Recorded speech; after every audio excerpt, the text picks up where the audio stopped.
The September 2020 Visa Bulletin is out.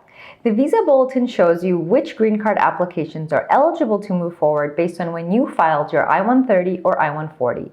That date is known as your priority date.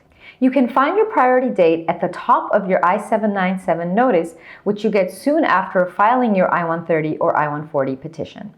Before we get into the Visa Bulletin, I want to provide one quick update that will impact some of you. The USCIS furloughs are still looming.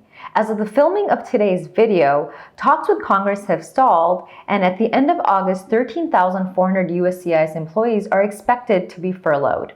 Maybe they'll postpone the furloughs for one more month, but they haven't said anything to that effect yet. If they do get furloughed, processing delays are likely to get worse. So for those of you who expect to file an adjustment of status soon, this would likely slow things down. However, we still have another 10 days or so to see if the furloughs get postponed once again. Okay, let's move on to the Visa Bulletin. Keep in mind that we are nearing the end of the fiscal year of the USCIS on September 30th, and typically you don't see a lot of movement in the time leading up to the end of the fiscal year. It's not uncommon to see dates even move backwards and then go forward again when the new fiscal year starts on October 1st. To stay up to date with the Visa Bulletin, subscribe to our channel and hit the bell to be notified when I post next month's update.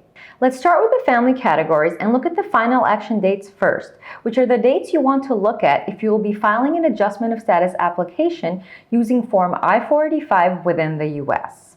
However, every month, if there are more immigrant visas available than applicants, the USCIS will let you use the dates for filing chart for adjustment of status applications.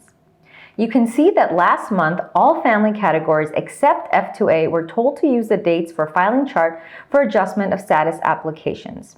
So today, I'll go through both charts for the family categories. Okay, let's go through the final action dates for family categories.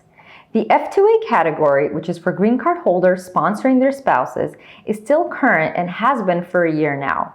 For those already living in the U.S., this means that you can file Form I-130 and I-485 at the same time, just like a U.S. citizen sponsoring a spouse. The Philippines continues to move forward again this month, advancing 3 to 4 months in several family categories. In the F1 category, which is for unmarried sons and daughters of U.S. citizens, we see a month of forward movement for most countries, which isn't a whole lot. In the F2B and F3 categories, you see 2 to 4 weeks of forward movement across most countries. The F4 category, which is for siblings of adult U.S. citizens, has barely moved, just 1 to 3 weeks forward for most countries. Now, let's look at the dates for filing chart for family categories. You'll want to use this chart if you're outside the United States and going through consular processing.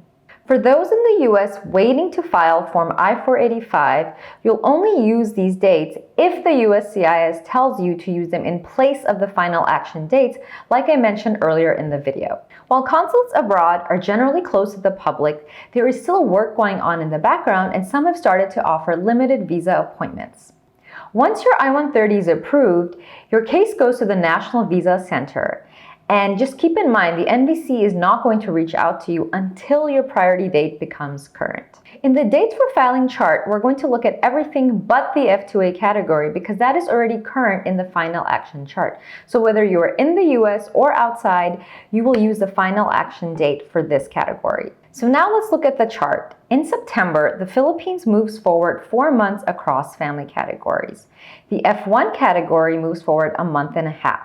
The F2B and F3 categories move forward 1.5 months and 2 weeks forward, respectively.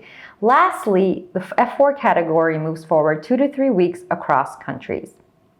Moving on to the employment categories, we saw some healthy progression in the last few months, but like I said, it's very common for that to slow down towards the end of the fiscal year, which is what we see this month.